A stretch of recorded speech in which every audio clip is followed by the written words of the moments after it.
오늘 강의는 제가 지난번에 경주 동구청하고 군산 그리고 서울 경기에서 강의한 내용을 오늘 강의할 거고요.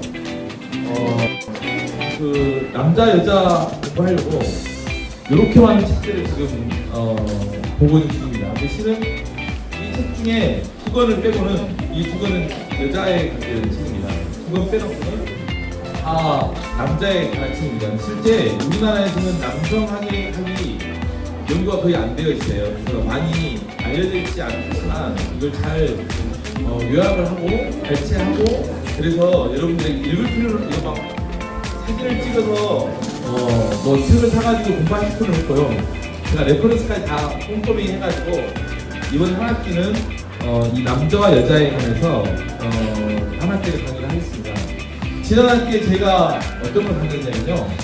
그 뇌발달에 관해서 강의했습니다. 그래서 뇌 인지 발달, 인지 구조는 어떻게 발달되는가 관련돼서 특히 몰입이 어떤 영향력을 받고 몰입이 무엇인지 그리고 메타인지가 무엇인지에 대해서 한 학기를 제가 같이 했습니다. 그래서 올해 9월 1일자부터 올해 9월부터는 남자와 여자에 관계된 겁니다. 그래서 심지어 내 남편이 이해 안 됐다. 또 내 아내가 이해 안 됐다. 단순히 그냥 화성에서 온 남자, 금성에서 온 여자 한때 그 말이 나왔었는데 그래서 뭐 남자는 메인 요리를 좋아하고 여자는 스키다시 좋아한다. 뭐 이 정도의 선이 아니고 어느 순간부터 누군가의 성을 남성화라고 만들어내고 여성화라고 하는 것은 이제 사회적 구성비라는 것이 나와가지고 그 사회가 그것을 남자로 만들고 여자를 만들기 때문에 남자가 되고 여자가 되는 것이다. 그래서 그것은 좋지 못하다. 오히려 페미니즘 나오기 시작하면서 남성 차별, 남녀 차별의 어떤 용어다. 해가지고 지금은 연구를 하는데 남자 여자 구분을 하지 않고 하지 못하게 하고 이 연구윤리에 예비된다까지 나오고 지금 그 정도 상황입니다. 근데 실제 남자 여자가 많이 달라요. 그 아이들, 어린 아이들에게 인형하고 트럭을 주면 남자아이에게 인형을 주면 남자아이들은 그 인형을 가지고 던지고 놀지만 여자아이들에게 인형을 주면 여자아이들은 이렇게 따덕거리고 있죠. 자, 1쪽입니다. 준비될 때까지. 자, 1쪽 A. 그 아버지라 했을 때 여러분들은 아버지와 어떤 관계를 갖고 있습니까 했을 때 실제 이 연구가 30%는 자기 아버지와 이야기조차 안 나누는 사람들이 30%래요. 그래서 아버지를 만나러 가는 경우도 거의 없지만 어쩌다 한번 가는 것도 마지못해 간답니다. 그래서 이 사람들은 아버지와 냉담한 관계를 유지하죠.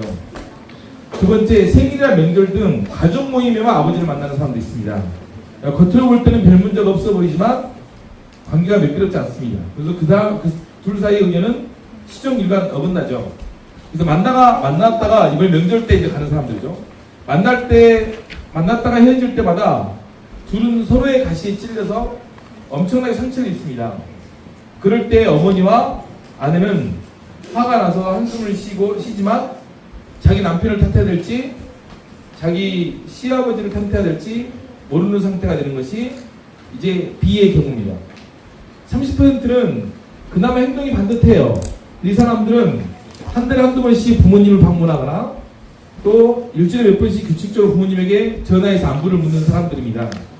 하지만 이 사람들은 간절함이나 마음에서 우러나는 원정이 아니라 그냥 단순히 의무감 때문에 하는 거죠. 이게 90%가 우리가 부모를 대하는, 남자가 부모를 대하는 모습들입니다. 10%만 어떻게 대하냐면 그들의 아버지들은 성인이 된 아이들의 삶 속에서 감정적인 방어벽으로 우뚝 서 있으며 아이들의 존경과 기쁨을 받고 아들들에게 무한한 지지를 보내는 사람들입니다. 친구보다도 낫고 죽는 순간까지 그들에게 가장 가까이 남아있는 사람들입니다. 그들은 아버지에게 사랑을 받고 있으며 아버지의 자부심이 바로 자기로부터 비롯됐다는 사실을 온몸으로 받아들이고 축복받는 삶을 살고 있습니다. 이런 사람들이 10%예요. 솔직히 이 안에 우리는 여기에도 똑같습니다. 이 안에도 90%는 A, B, C입니다. 그 중에 10%는 이제 훌륭한 아버지를 둔 거죠. 여기서 가장 포인트는 뭐냐면 훌륭한 아버지를 두는 거라고 말합니다. 다시 말하면 아이의 문제가 아니라 아버지의 문제라는 거죠. 되게 이제 우리가 한번 고민을 해봐야 될 것 같습니다. 아이들은 이제 실은 이렇습니다. 아이들은 남성 호르몬 수치가 저도 실은 ABCD 중에 저도 뒤에 못 들어갑니다. 근데 이건 여러분들은 뒤에 들어가신 분 있겠지만 저도 이거 보면서 아 나도 온전히 뒤에 들어가지 못하구나 이걸 생각하면서 저도 글을 작성했습니다. 아이들이 사춘기가 되면 평상시에 남성 호르몬 수치가 800% 정도 더 많이 낮습니다. 그래서 사춘기가 되면 자기 힘을 과시하려고 아무에게나 막 시비를 걸죠. 그래서 이 10대들에게는 멘토나 다른 선배 남자가 필요합니다. 예를 들어 용유리가 나한테 막 대들려고 하면 갑자기 있다가 우린이가 막 잡습니다. 이렇게 선배 남자가 필요하죠. 근데 멘토나 다른 성인 남자들은 아버지 한계를 극복하고 자칫하면 이제 아버지에게 대들 수 있는 그런 것으로부터 이 소년들을 자유롭게 해줄 수 있습니다. 근데 이렇게 하다가 이 아이들은 그렇게 욱하고 대들다가 아버지를 떠났다가 나중에 다시 어린이가 되어서 다시 아버지 아들로 들어옵니다. 여러분들 다 경험했죠. 사춘기 때 욱하고 나갔다가 그리고 아버지에게 대들었다가 나중에 어린이 되었을 때 이제 다시 들어오기 시작하죠. 그러나 20세기가 지나고 난 뒤부터 우리 사회에 이런 시스템이 예전에도 다 이런 시스템이 있어요.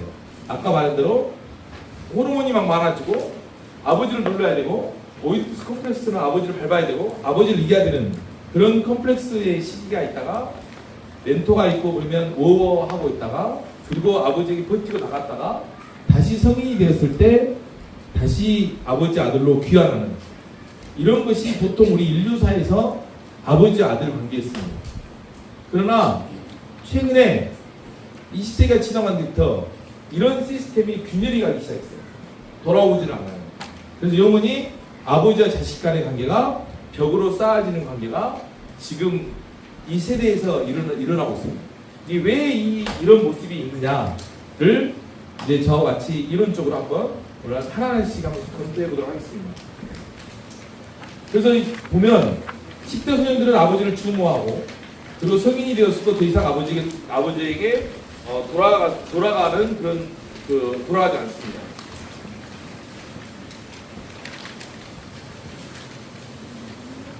그래서 제일 중요한 것은 아버지에게 돌아가서 내가 바라고 필요했던 실은 이런 거죠. 아버지에게 돌아가는 것은 내가 바라고 필요했던 아버지가 아니었다라는 것을 용서하는 일이에요. 실은.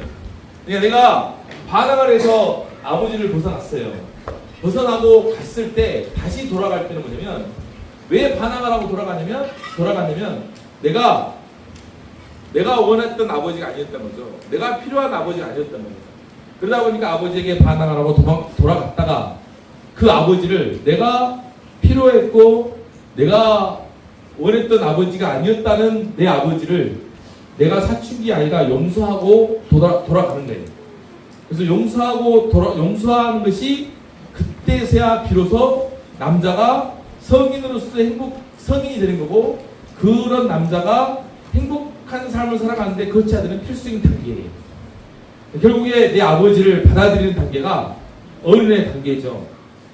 근데 우리 사회가 지금 그런 아버지를 용서하지 못하고 내가 필요로 했던 아버지, 내가 원했던 아버지, 내가 이상으로 삼았던 아버지가 아니었어요. 내 아버지가 보니까. 근데 그런 아닌 그 아버지를 용서해야 되는데 용서하지 못한 상태에서 나이가 40 먹고 50 먹고 60 먹으면서 우리 아버지에 대해서 끊임없이 용서하지 못하면서 아버지를 정죄하고 아버지를 다시 누르고 이런 것들이 이제 되는 거죠. 예전에 그게 다시 돌아가서 아이로 돌아가서 용서하는 것이었는데 되게 무겁죠, 마음이. 근데 이렇게 제일 중요한 것은 아버지에게 사랑과 존경을 느끼지 못하고 느끼고 다른 어른들의 사랑과 존경을 받을 수 있는 지점에 이르지 않는다면 이 사람은 성숙한 단계에 이르지 못하는 거죠.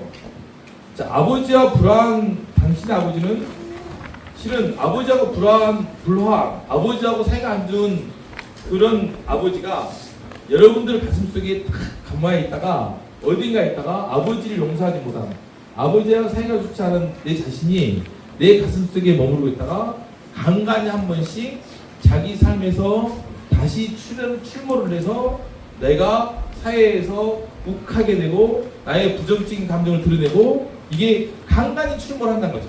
우리 남자들 가슴속에.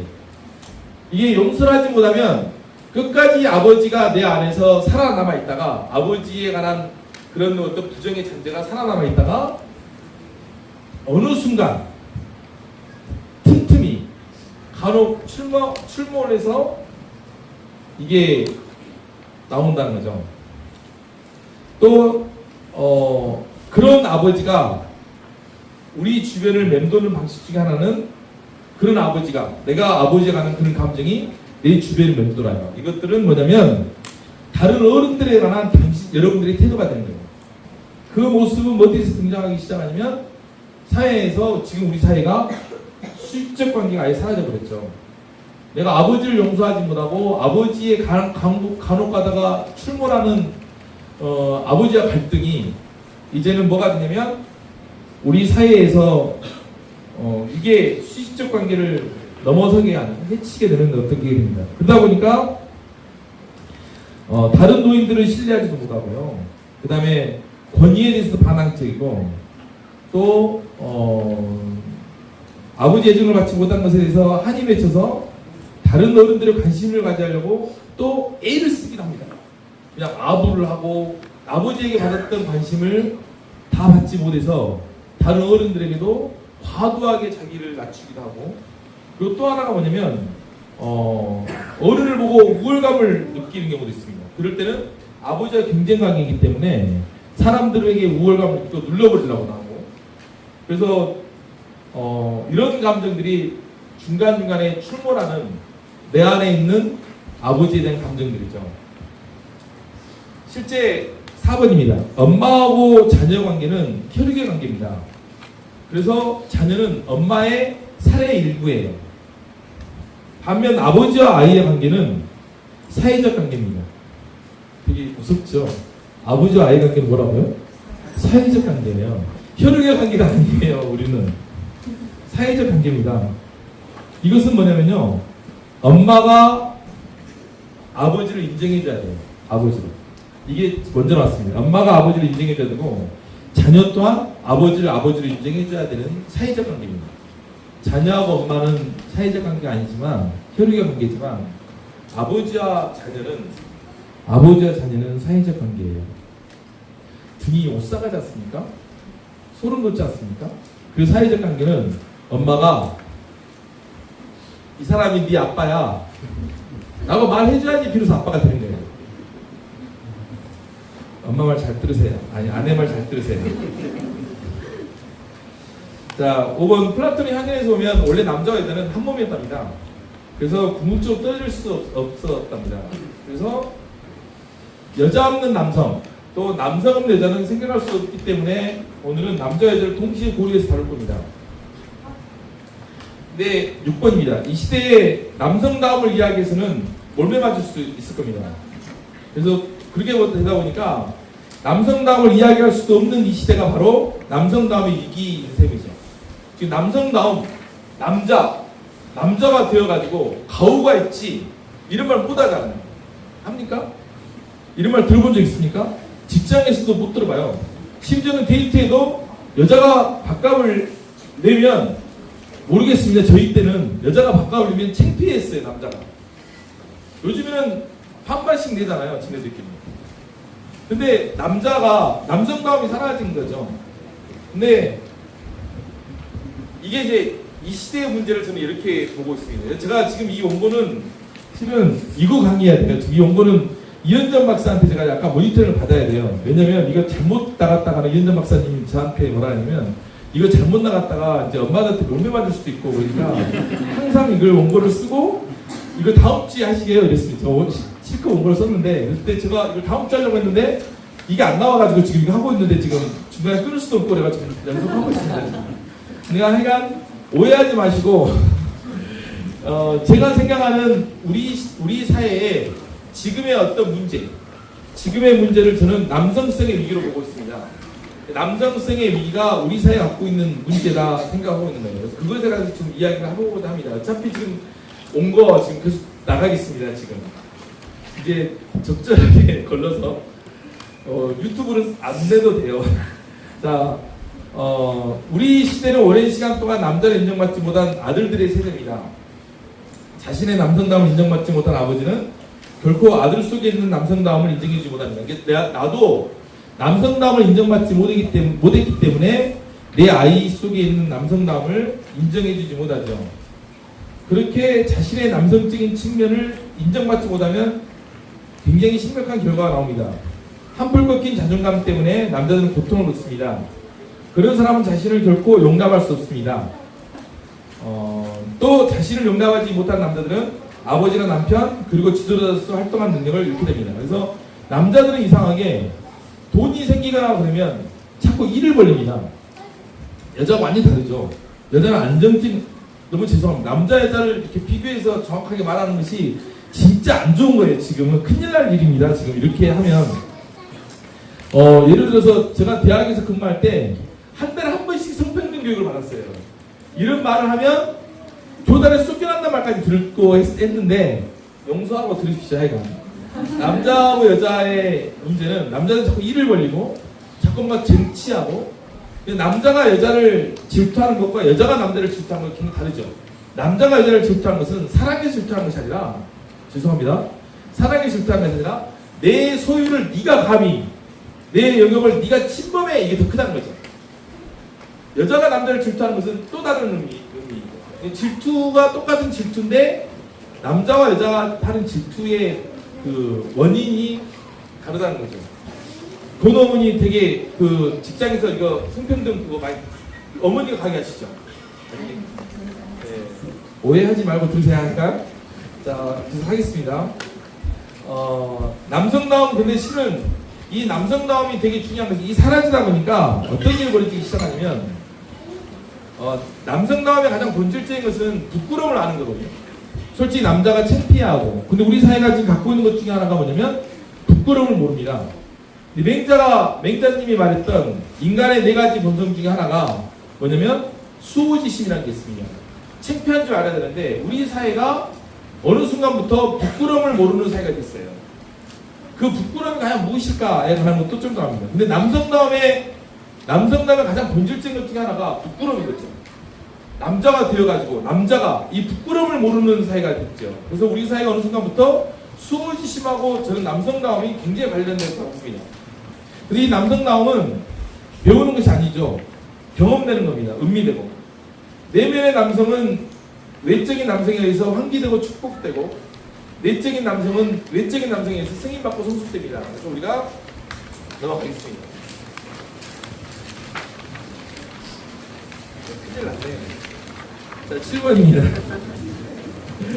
아버지의 위기는 실제로는 권위를 인정받지 못한 아버지에서 말할 뿐이 아니라 개인적 혹은 공동체적 차원에서 이상적인 삶의 방향을 제시하는 기능이 전반적으로 저하됐다는 의미입니다. 그러니까 아버지의 위기라는 것이 그냥 가정에서 아버지 한 명의 권위가 사라졌다는 것이 아니고요.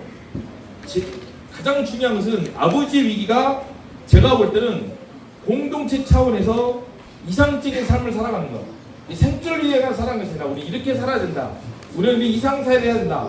가치 있는 삶을 살아야 된다고 하는 그런 것에 관한 삶의 방향을 제시하는 기능이 전반적으로 저하됐다는 거죠.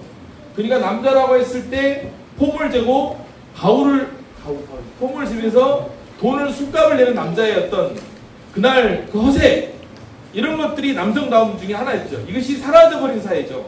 아예. 그러니까 어떻게 보면 개인적인 어떤 그냥 단순히 아빠의 권위가 사라졌다는 것이 아니라 공동체 차원에서 이상적인 삶의 방향이 없어져 버리는, 이상적인 삶이란 것이 사라져 버리는 것이 되본 거죠. 다시 말해서 아버지의 위기는 절대적 타자의 상징적인 힘이 무너짐을 의미합니다. 그러니까 절대적 타자란 것은 우리 사회에서 타자가 있어야 되잖아요. 우리 하려학교에서도 가장 중요한 교육의 첫 번째는 뭐냐면, 어린 시기에 가장 중요한 도덕교육, 인성교육은 타자가 있습니다. 근데 식당 가는데 타자가 없어요.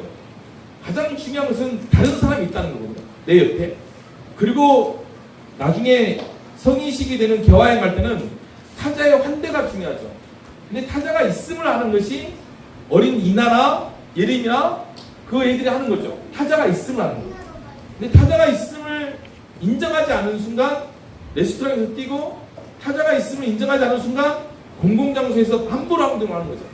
타자가 있음을 아는 것, 뭐 어떻게 행동하는 것이 아니라 타자가 있으면 아는 것이죠. 그런데 우리에게는 그런 타자가 되게 중요한 부분인데, 그 중에 우리가 갖고 있는 이데아적인 타자, 절대적인 타자가 아버지로서의 남성성인 것 같습니다.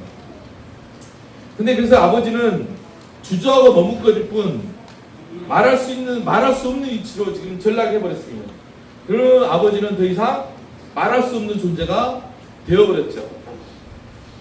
위로해야 하는 아버지가 위로받아야 되는 상황에 놓이게 되고요. 길을 안내해야 될 사람이 길을 잃고, 아들을 살리고 가족을 이끌어야 될 사람이 아들로 변해버렸습니다. 아버지는 무서워서 우는, 아니 안고 달래줘야 되는 아이로 변하고, 절대적인 가부장의 힘있고 성숙한 이미지는 그냥 아이 같은 소년의 이미지로 변해버렸습니다. 여기에 세대 역행이 이루어졌습니다. 누가 아버지이고 누가 아들인가, 은신처가 되어져야 할 사람은 누구이고 길을 잃는 사람은 누구인가, 이런 겁니다. 그래서 다음 달 부모교육은 뭐냐면요, 원래 이 다음 원고가 아버지가 아이하고 노는 것이 과연 바람직한가, 친구 같은 아버지가, 저는 반대예요. 친구 같은 아버지 이야기 하잖아요. 친구는 밖에 많아요. 그 아이에게는 아버지가 필요해요. 아버지가 책임을 져주는 아버지, 내가 나를 지켜줘야 될 아버지가 사라진 거예요. 지금 엄마도 똑같죠. 친구 같은 엄마, 밖에 가면 친구 많아요. 아이한테 필요한 건 엄마예요. 친구 같은 아빠, 맞습니다. 친구는 선생님 같은 아빠 아니에요. 선생님, 내가 선생님이에요. 내가 학교 가면 있어요. 선생님 같은 아빠가 아니라 아빠가 필요하다고요. 엄마가 필요하고. 근데 어느 순간 선생님 같은 아빠, 친구 같은 아빠 아니에요. 친구 같은 엄마 아니라니까요. 엄마는 엄마로서가 우선이에요. 근데 어느 순간 그게 사라져버린 거예요. 우리 사이가. 엄마가 사라지고 아빠가 사라지고, 그 대신에 친구만 남고 같이 게임하는 사람, 같이 놀아주는 사람, 엄마가 아니에요. 아빠가 아니고, 책임을 지고 네가 하게끔 보호해주고, 이런 아빠가 사라져버린 거예요. 이런 엄마가 사라져버린 거예요. 이상하게. 그렇지 않습니까? 예, 이 시대는 그러다 보니까 뭐가 되어버렸냐면 쾌락이 인생의 궁극적인 목적이 되어버렸습니다. 다시 말하면 상징적인 타자의 몰락은 쾌락을 나침반 없는 존재로 만들었죠. 여기서 상징적인 것은 아버지가 사라지다 보니까 우리가 뭐가 되냐면 모든 것이 쾌락이 인생의 궁극적인 목적이 되어버린 거예요. 아버지가 사라지는 순간 절제가 사라지기 시작하고, 아버지가 사라지는 순간 규율이 사라지기 시작하고, 그리고 인생의 모든 것이 이제 쾌락 중심으로, 향락 중심으로 사라진 겁니다. 심지어는 지금 현재 등장하고 있는 셀프 이스팀, 자아 존중감, 이런 것들이 다 나르시스적인 표현, 내가 좋아야 되고 내가 어떻게 해야 되고가, 이게 어디서 등장했냐면 아버지의 부재, 나가 등장하는 순간 뭐가 사라집니까? 타자가 사라지기 시작해요. 타자가 누구냐면 나에게 가장 중요한 상징적인 타자는 아버지였어요. 아닙니까? 내가 처음 만났을 때 엄마는, 아까 말한 대로 엄마는 내 살이었잖아요. 엄마는 나와 일체됐잖아요. 근데 내가 만난 첫 번째 상징적인 타자가 아빠예요. 아빠가 사라지기 시작했다. 내가 등장하는 순간, 나르시스적인 내가 등장하는 순간, 우리는 그 아이에게는 상징적인 타자가 사라지고 있는 겁니다. 상징적인 타자가 사라지는 순간, 상징적인 타자는 곧 절대적인 타자이기도 하죠. 뭔가 해서는 안 되고, 지금 우리 시대가 쾌락 중심이고 향락 중심이고 마음껏 몸을 움직이고 음란의 사회입니다. 이런 사회가 왜 일이 됐을까 했을 때 그 사람에게는 타자가 없는 거예요. 타자가 다른 사람이 없는 거예요. 상징적인 타자, 절대적인 타자. 기독교에서는요, 크리스찬들은 이렇습니다. 아버지를 통해서 하나님을 본다 그래요. 아버지에게서 하나님의 형상을 본다 그럽니다. 그러면 뭐가 있겠습니까? 아버지가 사라져버리면 하나님이 사라진 거예요. 집에서 아버지가 사라졌어요. 아버지가 없어졌습니다. 우리 사회 자체가 아버지가 사라지기 시작했어요. 이것도 걸릴 문제죠. 왜 제가 이 걸리는 문제라고 이야기하냐면 이런 것들이 걸리는 사회가 되고 있습니다. 심지어는 대학에서 이렇게 하면 우리 아버님 계실 겁니다. 대학에서 성평등 교육 이걸 강의하는 순간 매장이 되는 사회가 됩니다. 지금 아예 남자 여자 구별해서 이야기를 못하게 하고요. 남자 여자하고 구별해서 조금이라도 남성 우위하면 법에 걸리는 것이 돼서 성평등 교육을 교수님들도 60시간 몇 시간 이수를 해야 돼요. 교수도 이걸 계속 이수하고 저는 물론 인터넷으로 원격으로 하면 제 와이프가 막 클릭 하긴 했지만 이걸 이수를 해야 되는 사회가 있어요. 학교 선생님들 매번 합니다. 있어요. 남녀 성차별, 성 이거. 근데 이게 이렇게 말하는 순간 저도 말하는 순간 이게 아닌데 하면서 이 강의를 하는 순간 오죽했으면 제가 이현정 박사님한테 모니터링을 받고 이걸 강의를 해야 되는데 이게 안 나와가지고 지금 이런 겁니다. 지금. 자 보겠습니다. 이 시대는 8번입니다. 이 시대는 부끄러움을 드러내는 것이 부끄러움을 모르는 것보다 훨씬 탈선적입니다. 그러니까 부끄러움을 드러내는 것이 부끄러움 모르는 것이 낫다고 말해요. 부끄러움 모르는 거다. 근데 부끄러움이 뭔지를 모른다니까. 이게 창피한지를 몰라요. 지금. 오히려 창피한 걸 드러내는 것이 더 나쁜 거다. 그 말이에요. 어떻습니까? 창피한 걸 모르는 것이 더 모르는 것이 나쁘지 않아요? 뭐가 창피한지 몰라요. 이렇게 하면 창피한지 이렇게 하면 안 좋은 것인지도 모르는 사이가 되버린 거예요. 도덕적으로도 무엇이 잘못됐다는 느낌, 음란하다는 느낌을 받을 수 있으면 먼저 제일 중요한 것은 이게 보세요. 도덕적으로 뭐가 잘못됐어요. 이게 음란해요. 이게 안 좋아. 무엇 때문에 어떤 것이 있어야지 그걸 느낄 수 있습니까? 한계가 있을 때 그 느낄 수 있는 거예요. 한계가 있을 때. 우리 사회는 지금 한계에 대한 믿음이 없어요. 뭔가에 관한 무한한 자유, 무한한 걸 다 할 수 있다고 생각합니다. 한계에 대한 믿음이 사라져버려서 됩니다. 아버지의 역할이 뭐냐면 한계 짓는 것이 아버지의 역할이었어요. 학교에서도 선생님들이 뭐 안 돼, 노란 말을 할 수 없는 사회가 되어버린 거예요. 지금 우리 한학교처럼 내가 우스갯소리로 그래요. 이 우리 학교에서 내가 애들한테 이놈 시켜 막 이렇게 말하잖아요. 저 일반 학교에서 갔으면요 진작에 저는 인권법니까? 그거 있죠 어머니. 도무지 어머니 그거 뭐예요? 저 끌려가요. 저 끌려가. 한계를 지을 수 없는 사회가 되어버린 거예요. 우리 사회가. 아버지가 사라지는 거하고 똑같습니다. 지금. 그래서 제일 중요한 것은 그런 것 같아요. 한계에 대한 믿음, 하지 못함, 할 수 없음, 해서는 안 됨에 대한 믿음이 있어야 되고 부끄러움에 대한 도덕적 가치에 대한 믿음이 필요합니다. 부끄러움에 대한 도덕적 가치 우리 갖고 있죠. 창피하죠. 그러면 안 된다는 거 알죠. 그런데 지금 사회는 부끄러움에 관한 도덕적 가치가 없어요. 부끄러움 저렇게 말하면서 창피한데 창피한 줄은 몰라. 내가 저 애를 저렇게 공격하고 저 애를 왕따를 시키는데 그게 창피한 줄은 몰라요. 예전에는 그게 창피하니까 몰래 했어요. 지금은 대놓고 왕따를 시켜요. 그게 창피한 줄은 몰라요. 그것이. 부끄러움에 대한 도덕적 가치가 사라지는 거예요. 수호지심 분명히 말했지만 수호지심이 도덕의 원칙 중에 첫 번째 들어갔어요. 두 번째입니다. 측은지심 첫 번째가. 그 사람이 불쌍하다는 걸 못 느껴요. 측은지심, 수호지심, 사양지심, 시비지심이잖아요. 이게 인간의 네 가지 본성이에요. 인간이 아니라는 거예요. 창피한지를 모르면 인간이 아니었어요. 다시 말하면 부끄러움의 도덕성을 우리 사회는 갖고 있었어요. 그 부끄러움의 도덕성의 가장 근본적인 것이 뭐냐면 제가 볼 때는 남성성인 것 같아요. 남성성 아버지가 사라지기 시작한 거죠. 보겠습니다. 욕망은 삶을 해방합니다. 그죠? 욕망은 삶을 억압하지 않습니다. 지금 이건 글을 쓰다 말아서 있는 겁니다. 왜냐면 우리는 욕망을 하잖아요. 그죠? 근데 지금 있는 아이들은 있잖아요. 지금 우리 아이들, 지금 우리 하대학교 다니는 아이들 말고 지금 밖에 있는 아이들의 가장 큰 문제점이 뭔지 아십니까? 하고 싶은 것이 없어요. 욕망이 없어요. 욕망이. 왜 욕망이 없겠습니까? 진짜예요. 너 뭐 하고 싶어? 그러면 하고 싶은 것이 없어요. 욕망이 사라져버린 시대예요. 아닌데요? 아니에요. 욕망이 사라졌다니까요. 하고 싶은 것이 없어요. 중고등학생 가보세요. 하고 싶은 것도 없고 아무것도 없어요. 그냥 유튜브 보고 그냥 짤 보고 그냥 봐요. 심지어는요 아이들이 남녀관계도 싫어해요. 오직 유튜브, 오직 게임. 욕망이 사라졌어요. 왜 욕망이 사라졌겠습니까? 욕망이 왜 사라졌어요? 욕망하는 것은 뭐냐면요, 욕망하는 것은 누군가가 한계가 있을 때 욕망합니다. 결핍이 욕망을 하게 돼요. 애들은요 아까 말씀드린 대로 한계가 사라졌어요. 우리 사회가. 결핍이 사라졌습니다. 사유의 결핍, 삶의 결핍이 사라졌기 때문에 욕망도 사라진 거예요. 무섭죠? 그래서 읽어보겠습니다. 아이들이 한계와 결핍의 경험이 없습니다.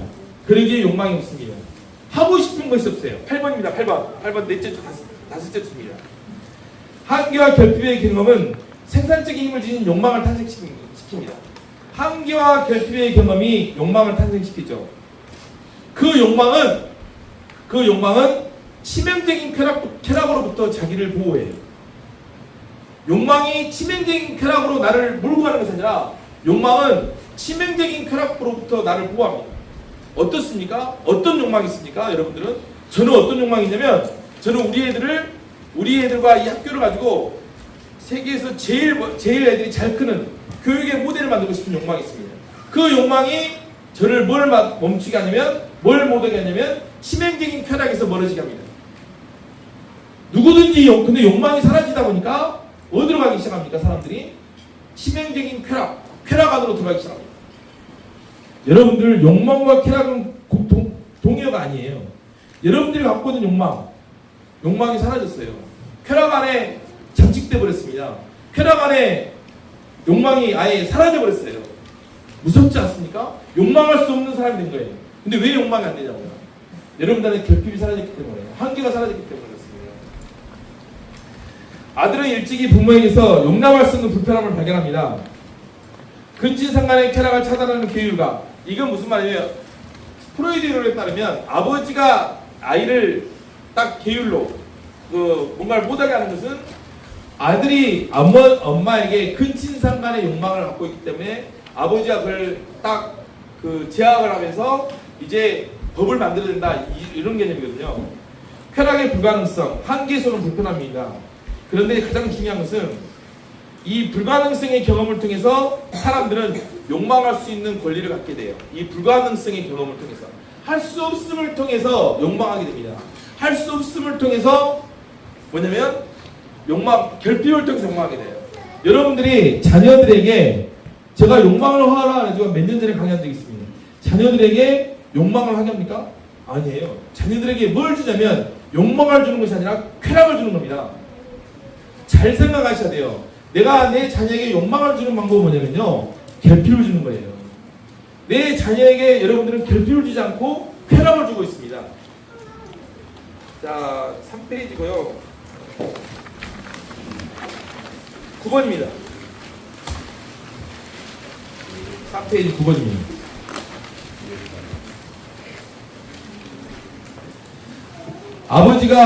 아버지는 계율이죠. 근데 아버지가 규칙을 존중한다는 사실만으로도 아버지를 만듭니다. 아버지는 규칙과 계율을 상징하지만 그것으로부터 그 규칙과 계율 하지 못하게 하는 것으로 즐기지 않고 증언한다는 조건에서 가능합니다. 이것이 이제 동물과 인간의 다른 점이죠.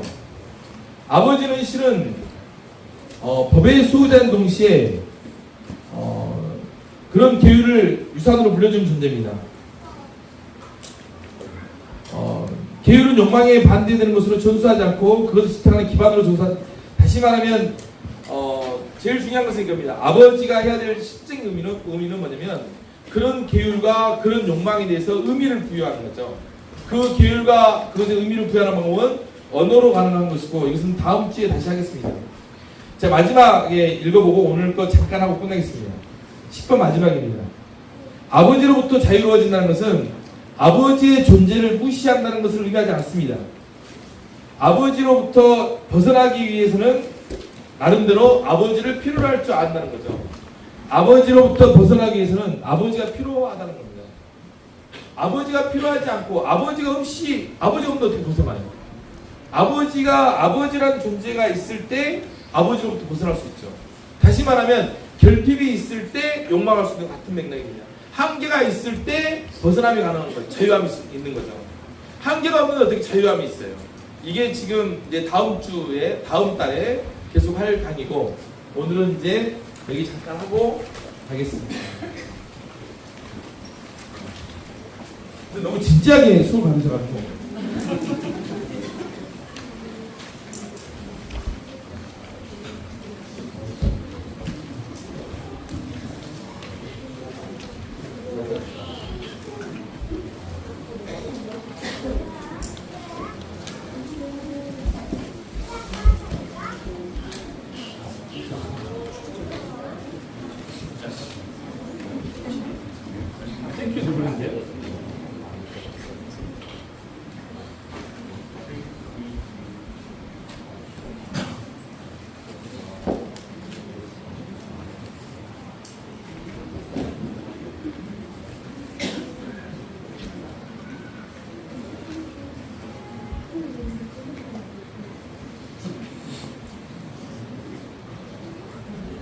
자, 우리나라에서 아이를 잘 키우려면 할아버지의 재력과 엄마의 정보력 그리고 아빠의 무관심이 중요하다고 합니다. 되게 재밌죠? 이게 지금 세상이 떠돌아가는 거예요. 아빠가 괜히 애 키운다고 와서 하면 안 된다 하는 냉소적인 표현입니다. 근데 과연 이게 맞은가에 관해서 좀 이따가 이야기해보도록. 이게 지금 대치동이나 서울에서 막 유행하는 말이에요. 아빠의 무관심, 엄마의 정보력, 할아버지의 체력. 이게 뜨는 말이라고 합니다. 보겠습니다.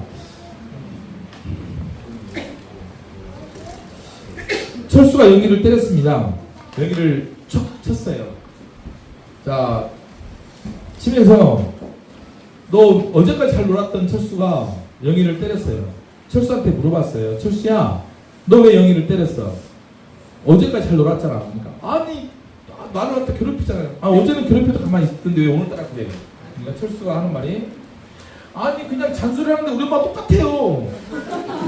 아, 진짜 나빠요, 이게. 철수를 이 싱킹체어, 생각하는 의자에 앉혔다가 이제 선생님이 물어본 거죠.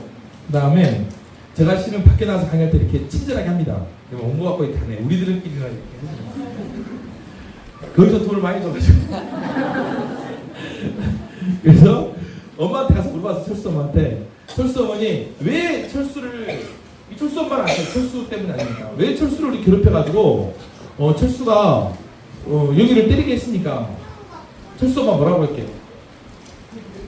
에? 에? 네? 예, 지 아빠 때문에 했다고 합니다. 지 아빠 때문에.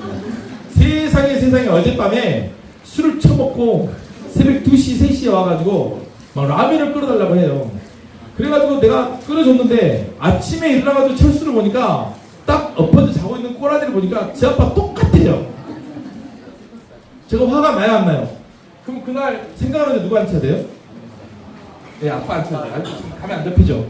아빠한테 물어봤어요. 아버님, 왜 어제 새벽 3시에 라면을 끓여가지고 와가지고 라면 끓여달라고 소리 질러가지고 엄마를 스트레스 받아가지고 엄마가 철수를 힘들게 하니까 엄마가 영희를 때렸잖아요. 아, 이거 철수가 영희를 때렸잖아요. 왜 아빠 그랬어요? 물어봤어요. 아빠가 뭐라고 할게요? 아니, 남자가 새벽 3시에 술 먹고 올 수도 있지. 근데 실은 제가 제 문제 때문에 아니라 제가 직장에서 요즘에 너무 힘들어요. 너무 스트레스가 많이 받아요. 여기 누가 앉혀야 돼요, 그러면? 아빠 스트레스, 직장 상사를 앉혀야 돼요. 그래서 사장님한테 물어봤어요.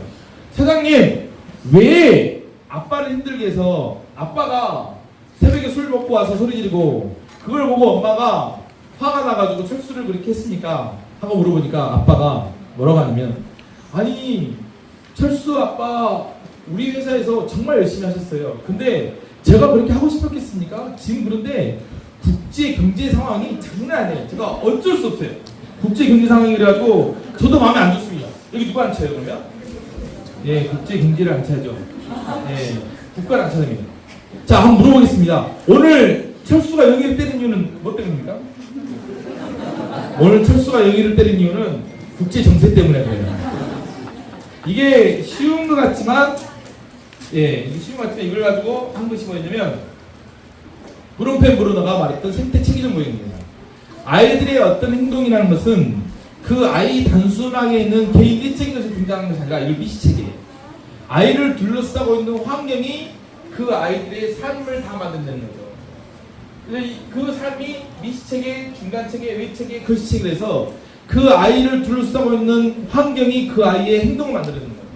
그러니까 어떤 아이가 어떤 행동을 하는 것은 그 아이가 타고난 것일 수도 있지만 어떤 거냐면 그 아이를 둘러싸고 있는 환경이 그 아이를 그렇게 만든다는 겁니다. 그 환경 중에 가장 영향력을 많이 미치는 환경이 가정인 거죠. 그리고 또래 집단이고 심지어는 오늘 아침에 철수가 영희를 때리는 것은 어디 때문이냐면 국제 정세가 미치는 거죠. 애들이 미치면 날씨도 보고 신문을 보면서 이스라엘이 뭐 폭발을 했는지 어쩐지 그것도 보면 오늘 애들이 좀 폭력이 있겠구나 생각하시는 겁니다. 이게 생태 시기적 모형입니다. 브론펜 브러너가 했던 건데요. 교육학에서 되게 중요한 부분 중에 하나죠. 이 콜만 보고서라는 게 있습니다. 이 콜만 보고서는 어떤 거냐면 실은 그 미국 사회에서는 이 콜만이 되게 이 사람은 미국에서 이제 모든 교실에 컴퓨터를 같이 넣으려고 했어요. 놀러 갈 때 미국은 반드시 그걸 하면 교수들의 어떤 검증을 넣습니다. 이렇게 그 상원이나 하원에서 교수들이 이 논문을 갖다 내요. 거기 해당되는 논문을. 내가 컴퓨터를 다 IBM에서 다 내려고 했죠. 근데 콜먼이 딱 하는 말이 놀려고 했는데 콜먼이 아니다. 아이에게 영향을 미치는 것은 컴퓨터나 어떤 물리적 지식이 아니라 교사의 어떤 문제다. 이래가지고 다 IBM에서 로비해가지고 컴퓨터 넣기로 했던 것을 포기를 합니다. 되게 유명한 사람이에요. 그래서 교육학에서는. 근데 이 콜먼이 했던 또 다른 연구가 뭐냐면 실제 아이들의 어떤 학업 성적을 만들어내는 것은 뭐냐 연구를 해봤습니다. 연구를 해봤더니 학교라는 것은 고작 30%밖에 안 되는 거예요. 학교에서 가르치는 것. 가르치고 배우는 건 30%밖에 안 돼요. 가장 중요한 것은 뭐냐면 가정 환경이고 두 번째는 뭐냐면 친한 부부의 가정 환경이에요. 되게 재밌지 않습니까? 가정 환경이고 두 번째는 친한 부부의 가정 환경이에요. 그래서 그 아이에게 영향을 제일 많이 미친 사람은 엄마, 그 다음 아빠, 그 다음에 뭐냐고요? 친구, 그 다음에 뭐냐고? 친구의 부모예요. 친구의 부모. 한 번도 만난 적이 없는 친구의 아빠, 엄마가 영향을 미치는 거예요. 그리고 그 다음에 뭐냐면 이제 학교 선생님. 그래서 그 친구의 부모가 누군지는 굉장히 중요합니다. 그래서 우리가 이렇게 한 달에 한 번씩 이 더위에 8월 31일 날 이 계류에서 에어컨 잘 안 되는 데서 이렇게 강의를 듣는 것은 이런 이유 때문이죠. 우리가 나만 잘해서도 안 되는 거예요. 내 아들 친구만 잘해도 안 돼. 내 아들 친구의 부모가 잘해야 돼. 부모까지. 부모가 저녁에 술 처먹고 오면 안 돼요. 부모가 술 처먹는 순간 죄송합니다. 술을 드시는 순간 학교 와가지고 그 아이가 푹 하고 또 그러면 전달되는 거죠. 이거죠, 이거. 그래서 제일 중요한 것은 어머니, 아버지, 친구까지 공동체가 제일 중요하다는 것이 콜만 보고 있습니다. 이 재밌는 게 있죠. 미국과 한국에서 이런 게 있습니다. 미국에서 1970년도 미국에서 60년, 70년에 미국에서 가장 중요하게 생각했던 게 뭔지 아십니까? 60년, 70년에 미국이 제일 중요하게 생각했던 것이 이공계입니다. 이공계. 공대. 그리고 우리나라에서는 그 10년 뒤에 한국에서 이공계가 뜨기 시작해요. 한국에서 80년대 학번은 무조건 공대였어요. 공대. 무조건 공대였습니다. 공대. 참고로 저희 고등학교 때는 반평균이 저는 좋은 고등학교 나왔습니다. 반평균이 조대 의대보다 높았어요. 반평균이. 이과 평균이. 이때는 무조건 뭐였냐면 이공계였어요. 그리고 미국 사회에서는 이때 80년대에 뭐가 들어오기 시작하냐면 이공계 끝나고 나서 80년대 미국은 영재 교육이 등장하기 시작합니다. 그래서 미국에서는 80년대 영재였어요. 우리나라는 딱 10년 뒤에 뭐가 들어오기 시작하냐면 90년대 들어와가지고 영재란 말이 그때 들어옵니다. 지금 말도 안 하죠. 지금 영재가 90년대 들어와가지고 한국 사회에서는 1998년에 영재교육진흥법이 만들어집니다. 저도 거기에 참여했습니다. 98년에 영재교육진흥법이 만들어졌어요. 그리고 90년이 들어오고 나니까 미국에서 뭐가 나오냐면 빌 클린턴이 나오기 시작하면서 미국에서는 90년대에 어떤 교육운동이 벌어지기 시작하면 The Book on the Knee라는 게 있어요. 무릎 위에 책 같은 거. 그래서 가정에서 애들 교육을 시켜야 된다. 그래서 부모 교육이 중요하기 시작하면서 가정교육이 중요하게 생각한 것이 90년대 미국이에요. 한국은 2000년대 와가지고 됩니다. 저 어렸을 때 저희 부모님들이 반성회를 갔는데 부모 교육하러 간다고 반성회를 하지 않았어요. 땅 파러 가고 뭐 부여가러 가고 마을 쓰레기 주러 갔어도 부모 교육하러 그 방공 교육 받으러 갔어도 부모 교육하러 간다고 가지 않았습니다. 근데 미국은 90년대에 빌 클린턴이 나와서 가정교육, 부모교육이 되기 시작하죠. 한국은 2000년 들어오고 나서 부모교육의 열풍이 불어지기 시작합니다. 부모님들이 뭐 PET부터 시작해서 뭐 자녀 역할 훈련법, 감정교육법, 이게 부모교육이 들어가기 시작한 거죠. 2000년 들어오고 나서 미국이 뭐가 들어오기 시작하냐면 2000년 들어오면 이제 마을 교육이 들어오기 시작합니다. 공동체 교육이 들어오기 시작해요. 한국 사회에서 지금 2024년 있잖아요. 한국에서 요즘에 등장하고 있는 것이 마을 학교, 마을 교육 등장하기 시작해요. 학교 중심의 지역사회 학교 이게 들어오기 시작합니다. 딱 미국하고 10년의 텀이 벌어집니다. 왜냐면 우리나라는 교육학을 거기서 박사학위 바꿔서 한국에 와서 뿌리 내리려고 하면 딱 10년 10년 걸리니까 그 정도 통으로 볼 수도 있어요. 근데 하여간 미국하고 그 차이가 납니다. 최근에는 이제 거의 만들어지기 시작해요. 이거 말씀드린 이유는 뭐냐면 이제 교육의 패러다임이 뭐가 됐냐면 공동체 위주의 교육이 됐어요. 함께 아이를 가르쳐야 돼요. 그래서 뭐 몇 년 전에 들어보셨잖아요. 마을이 애들을 가르친다. 다른 집 애기 안 좋다고 말하는 것에 기분 나쁘게 생각하면 안 돼요. 같이 키워가야 된다. 내 옆에 애기에 대해서 관심 가져야 돼요. 내 옆에 애기는 되든가 말든가 놔두는 사이가 아니에요. 지금 내 옆에 있는 아이, 내 옆에 있는 집들을 같이 함께 해나가는 그런 시대가 된 거예요. 지금 이게 미국에서 벌어지고 있는 겁니다. 한국에도 지금 들어왔죠. 거의. 밀레니엄 코호트 연구라는 게 있습니다. 이게 2000년부터 2001년까지 18,522개의 가정의 아이들을 데리고 어떻게 아이들이 태어나면서부터 매년 체크를 합니다. 우리나라에서도 초등학교 1학년 들어가서 학교적 척도라는 게 있습니다. 지금 거의 10년째 체크를 하고 있는데 그 검사 도구를 제가 만들어 쓰고 있습니다. 근데 여기도 지금 그런 연구가 있습니다. 우리도 국책 연구를 하고 있거든요. 여기 미국 영국에서 했습니다. 연구 결과 아이가 9개월 때 아빠가 양육에 적극적으로 참여하는지 그거에 대해서 문제행동 참여하는지에 따라서 문제행동 여부와 연관이 있다고 합니다. 그리고 5살 때 아빠가 얼마나 아이와 놀아주느냐에 따라서 나중에 그 아이가 우울하냐 불안하냐 보여준 증세와 연관이 있다고 아예 통계적으로 의미있게 나와버립니다.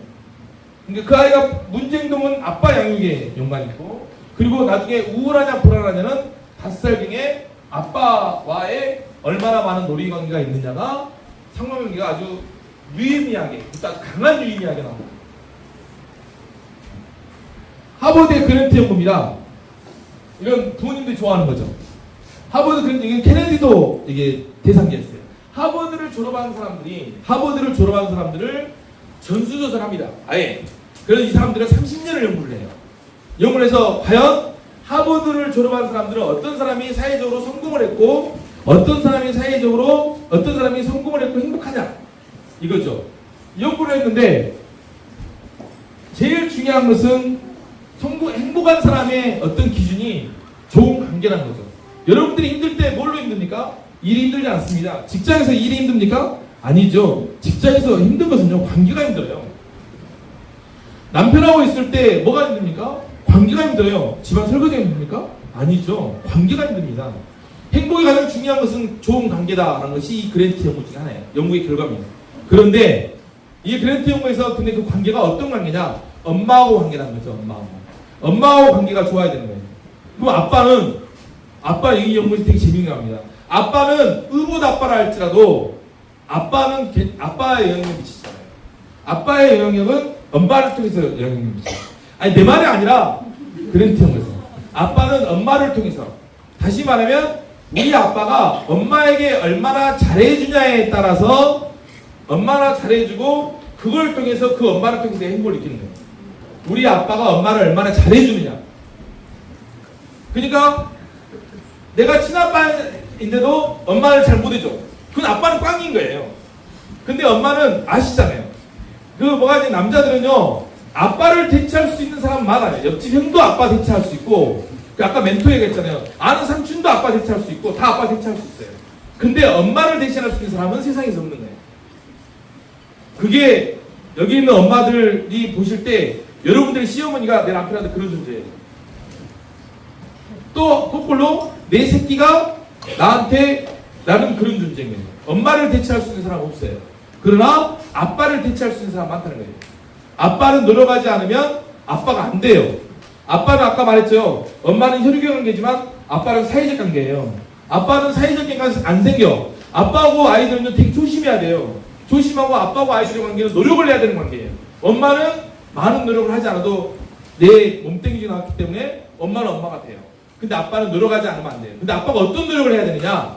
아이하고의 관계되는 노력이 아니라 엄마에게 얼마나 잘해주냐는 거예요. 엄마에게. 그래서 아빠가 내 아이에게 어머 내 새끼 좋아 그래놓고 내 마누라에게 펑 하면 아니라는 거죠. 제일 중요한 것은 아이는 내 와이프에게 자기 엄마에게 얼마나 잘해주느냐를 가지고 행복을 느끼는 거예요. 그 아빠를 인정해 주는 거예요. 내 엄마를 얼마나 내 말이 아니라니까요. 그랜트 연구예요. 하버드 대학에서 연구에 30년을 했어요. 30년을. 이거 되게 유명한 연구입니다. 내 아이가 엄마에게 우리 아빠가 얼마나 잘해주는, 그래서 친아빠가 아니라 할지라도 의붓 아빠가 내 엄마한테 잘해주면 그 의붓 아빠를 따라요. 아이는 그 아빠를 따르는 것이 뭐냐면 나하고 아빠하고 관계 때문에 따르는 것이 아니라 우리 엄마한테 얼마나 잘해주냐를 갖고 내 아빠를 따라요. 내가 아버지 되는 것은 누구를 통해서예요? 내 와이프를 통해서예요. 내 말이 아니고 얘들 말이에요. 근데 좀 아닐 수도 있을 것 같죠, 그죠? 우리가 연구를 해봐야 돼. 근데 우리도 이 반대되는 학술 연구를 하려고 하는데 30년 걸려요, 30년. 그러니까 연구를 시작도 못하고 있습니다. 근데 한번 억울하면 한번 하게 해요, 전부 다. 근데 하버드에서 이 그랜트 연구가 나왔습니다. 그래서 옆에 있는 부인이 있으시면 부인한테 잘해주는 것이 내 아이한테 잘 보이려고 하는 건 다 필요가 없어요. 그거. 내 아이가 놀아주고 다 필요 없어요. 내 와이프한테 얼마나 잘해주냐가 이 연구에 따르면, 저도 믿고 싶지 않아, 이 연구를. 저도 믿고 싶지 않은데 막 돼요, 이렇게. 자, 사랑받지 못하고 자란 아이는 사랑받고 자란 아이보다 70세의 우울증을 경험할 수 있는 비율이 8배가 높고요. 어린 시절 어머니와 따뜻한 관계를 갖지 못한 사람일수록 노년기에 치매에 걸리는 비율이 높았고요. 아버지와 관계가 좋지 않았던 사람일수록 결혼 생활이 불행했습니다. 성인의 삶에 기쁨을 안겨주는 가장 중요한 것은 사랑이고, 다음으로 중요한 것은 비자발적 정응이라는 방어기제 작용이었습니다. 이거 이제 조금 다시 나중에 한번 기회가 있으면 보겠습니다. 한국 어린이 행복지수입니다. 엄마와 관계가 좋은 관계가 있을 때 아이의 성적과 상관없이 아이의 삶의 만족도가 높았습니다. 아빠와 관계가 좋을수록 경제력이 부족하더라도 아이의 삶의 만족도가 좋았습니다. 되게 재밌죠? 그러니까 아빠와 아빠의 관계가 되게 중요하다는 거죠. 애착이라는 것은 두 사람 간에 존재하는 정서적 유대의 강도인데요. 시간 되면 말해주시죠. 아이가 엄마에게 애착을 갖는 방식은, 그러니까 아이가 엄마하고 어떤 관계를 맺느냐 방식은 나중에 대인관계에 계속 영향을 미칩니다. 그래서 내 아이가 대인관계를 어떻게 하는지 알고 싶으면 나하고 관계가 어떻게 하는지를 봐야 돼요. 나하고 관계가 그대로 대인관계에 연결됩니다. 그것을 우리가 교육학 용어로는 트랜지션이라고 합니다. 전이라고 이렇게 표현해요. 집에서 아이들은요, 모든 사회적 관계는 두 가지 관계로 만들어집니다. 하나는 수평적 관계고 하나는 수식적 관계입니다. 집에서 부모님하고 나의 관계는 수식적 관계예요. 아까 말한 대로 아버지와 나의 관계는 수식적 관계, 나중에 직장에서 상사와 나의 관계는 수식적 관계, 하나님과 나의 관계는 수식적 관계입니다. 근데 형제자매, 또래는 수평적 관계죠. 모든 관계는 수직과 수평적 관계로 됩니다. 그래서 유아기에서 아주 집에서 엄마 아빠하고 나의 관계는 나중에 유치원에 가면 선생님과 나의 관계가 되고, 그 다음에 초등학교 가서 선생님과 나의 관계는 나중에 중학교에서 어른과 나의 관계가 됩니다. 그래서 부모님과 나의 관계, 선생님과 나의 관계, 그래서 부모님들이 잘 생각해야 되는 것이 뭐냐면, 내 아이가 수식적 관계를 잘하고 있구나, 내 아이가 수평적 관계를 잘하고 있구나, 사회적 관계가 뭐냐고 봤을 때 그 사회적 관계를 분리해서 생각을 할 수 있어야 돼요. 내 아이는 사회적 관계 중에 뭘 잘하고 있고 뭘 못하는가. 우리 아이는 사회성이 떨어져요. 그러면 어떤 거요? 하고 물어보면 대답을 못해요. 사회성이 떨어져요 말하면 수식적 관계가 떨어집니까? 수평적 관계가 떨어집니까? 그래야 돼요. 그런데 이상한 것은, 공교로운 것은 수식적 관계와 수평적 관계가 같이 간다는 거예요. 수식적 관계를 못하면 무조건 수평적 관계도 못해요. 수평적 관계를 못하면 수식적 관계도 안 되고. 그래서 내 아이가 부모한테 대들거나, 내 아이가 선생님한테 대들거나, 내 아이가 수식적 관계 잘못한 애들은 친구 관계 잘 못해요. 내 아이가 친구 관계를 잘하는 애들은 나중에 수평적 관계를 잘하는 애들은, 그래서 수식적 관계, 근데 우리 사회가 지금 갖고 있는 것 중에 하나가 아까 말씀드린 대로 아버지의 부재처럼 수식적 관계, 그런 타자의 관계가 사라져버렸어요. 그래서 선생님한테 존경이 사라졌어요. 근데 되게 재밌는 게, 선생님한테 존경이 사라지면 부모님은 당연히 사라지는 거예요. 왜냐면 그 아이에게는 수익적 관계가 없기 때문에요. 이건 다시 한번 생각해 볼 필요가 있어요. 그 할아버지 할머니한테 잘못한 애들, 수익적 관계가 사라진 애들은 직장 가서도 상사한테 사라져요. 수익적 관계가 없어져요. 그래서 아이에게 가장 중요한 것은, 그 사람들은요 신앙도 없어요. 하나님과 나의 관계가 없는 거예요. 수익적 관계니까 같이. 이것은 수직적 관계는 트랜지션입니다. 그래서 어린아이들에게는, 유치원 선생님들에게는, 제가 유치원 원장하고 있을 때 제일 처음에 선생님들한테 했던 말이 있어요. 뭐냐면 선생님을 아이들은 뭘로 보냐면 부모로 봅니다. 수익적 관계로 보는 거죠. 초등학교 가면 그 아이는 부모의 연장선이 돼요. 그래서 부모님들이 혹이라도 선생님이 완전하지는 못해요. 근데 집에서 선생님 뒷담화를 하고 있다. 그리고 집에서 엄마가 아빠 뒷담화를 하고 있다. 이건 100% 수익적 관계를 없애버리는 거예요. 아빠가 엄마의 뒷담화를 하고 있다. 수익적 관계를 사라지게 하는 거예요. 그건 결국에 자기 자신이 이 아이는 수익적 관계를 할 수 없다는 사람이 아이가 돼요. 그 사람은 직장생활도 못해요. 그 사람은 신앙도 못 가져요. 무섭죠? 무서워요. 이 계속 영향을 미치는 겁니다. 자, 대창은 다음에 하도록 하고요. 지금까지 이제 아버지의 엄부 자모라 해가지고 아버지 역할은 어머니에 비해서 조금 소홀히 다뤄왔죠. 근데 최근에는 아버지 역할에 대해서 이제 좀 많이 달라지고 있습니다. 연구물들은 이렇게 나옵니다. 연구물들은 1970년대 중반까지만 해도 아버지는 잊혀진 기여자로 묘사됐습니다. 그래서 이 정도 미미한 역할을 하는 정도로만 간주되는 70년대 연구들이에요. 그래 이제 70년 후반 이후에 아버지는 간접적 영향을 검증을 하기 시작합니다. 그리고 아버지를 어머니에 대한 정신적 물리적 지원자 내지는 되게 재밌죠? 간접적 영향이라고 하니까 무슨 정보예요? 아까 말한 대로 어머니를 지지하는 사람. 내가 직접 아이를 지지하는 것이 아니라 어머니를 지지하는 연구가 이때까지 연구물들이었습니다. 근데 현대 최근에 이제 아버지 같은 경우는 이제 운동적인 동반자가 되면서 아버지의 양육 참여가 이제 다시 한번 재점검이 되고 있어요. 과거에는 아버지는 그냥 없어, 필요 없는 거예요. 그러다가 아까 하버드대학교 그랜트 연구 같은 경우는 아버지는 어머니를 지지해서 어머니가 된 것이 하버드대학 그랜트 연구까지.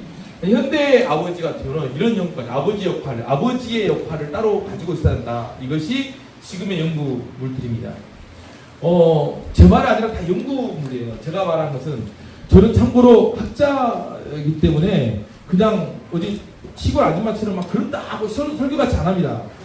예를 들어서 우리 하율 아버님께서 무슨 진단을 하시고 말씀하시면 제가 전문가니까 듣잖아요. 근데 저희 어머니 제가 감기 걸리면 어떻게 갖고 오냐면 이거 도라지에다가 무 해갖고 삶아 먹으면 난다 그래요. 저희 어머니 근데 이상하게 나갈 때도 있어요. 근데 어머니가 말한 거하고 의사 선생님이 말한 것은 다르잖아요. 맞을 수도 있고 안 맞을 수도 있어요. 여기는 어머니가 말한 것은. 근데 의사 선생님이 말한 것은 검증이 된 거잖아요. 그죠? 전문가로서. 여러분들은 검증되어 있는 것을 듣는 거예요. 지금. 그러니까 아닌데라고 생각하지 마세요. 집에 가서 그래도 남편이 우월하긴 맞아요. 아까 분명히 그건 강의했어요. 하지만 뭘 통해서 여자를 통해서 되는 거, 이 연구가 지금 나와 있다는 거, 이것도 다 생각하셔야 됩니다. 파도 이펙트라는 게 나옵니다. 이제 아버지 효과라는 게 있죠. 아버지가 심리적인 효과에 대해서 어떻게 영향을 미치는가. 이 연구들이 있습니다. 아버지하고 대화를 많이 하는 애들이 나중에 뭐가 되냐면 공부를 잘해요. 엄마하고 대화를 많이 하는 겁니다. 엄마가 아버지하고 대화의 패턴이 좀 다르잖아요. 아버지는 자꾸 싸우잖아요. 논리적으로 말하고 이성적으로 말하고. 그래서 여기 보면 이성적인 측면과 논리적인 측면을 가장 많이 만들어낸 것이 아버지입니다.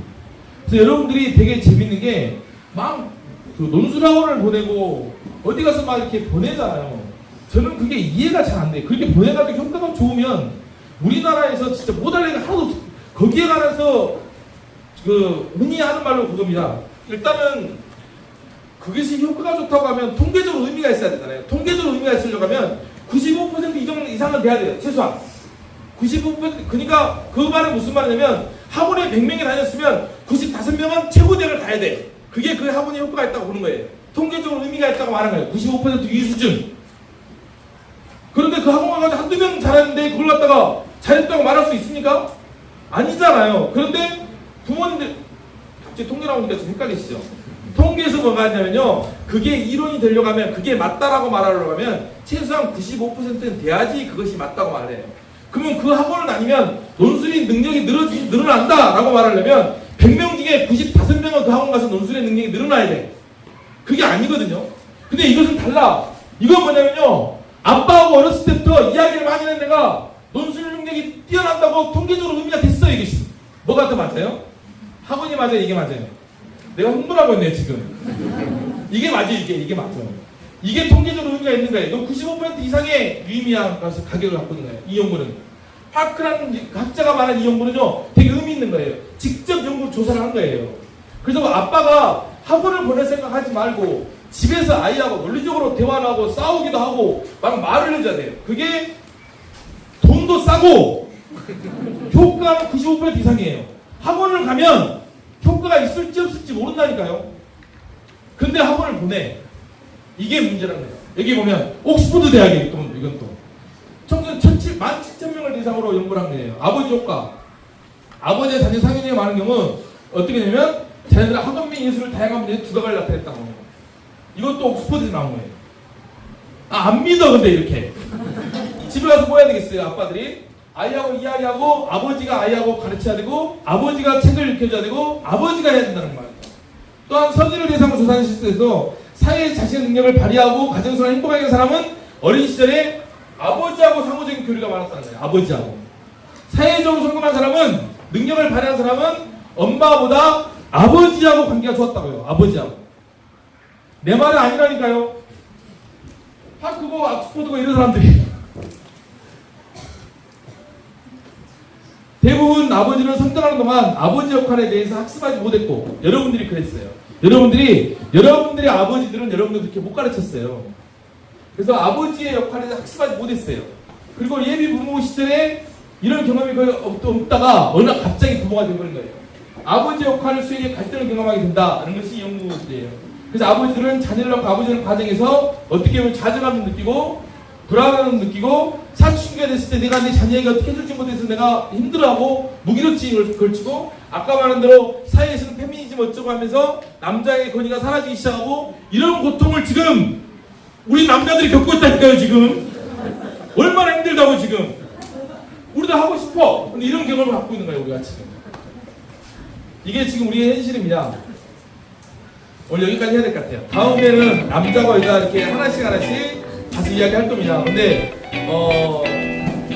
집에 가서 싸우지 마시고요. 그게 잘하라 그랬지. 내가 분명히 지금 거의 적절하게 지금 이야기할 것 같아요. 남자도 이야기하고 여자도 이야기하고. 근데 집에 가서 잘하라 그랬지. 나한테 잘하라니까. 나한테 이렇게 말하면 안 됩니다. 당신이 가서 책을 좀 읽으라고, 당신이 가르치라고 이렇게 하면 안 돼요. 또 말했지만 봐봐. 남자가 지금 사라졌다잖아. 남정남이 사라졌다잖아. 남자가 중요하잖아. 싸우라고 가르쳐준 것이 아니라 서로가 서로에게 역할을 하라고 가르쳐준 겁니다. 자, 오늘 여기까지 하겠습니다. 고맙습니다.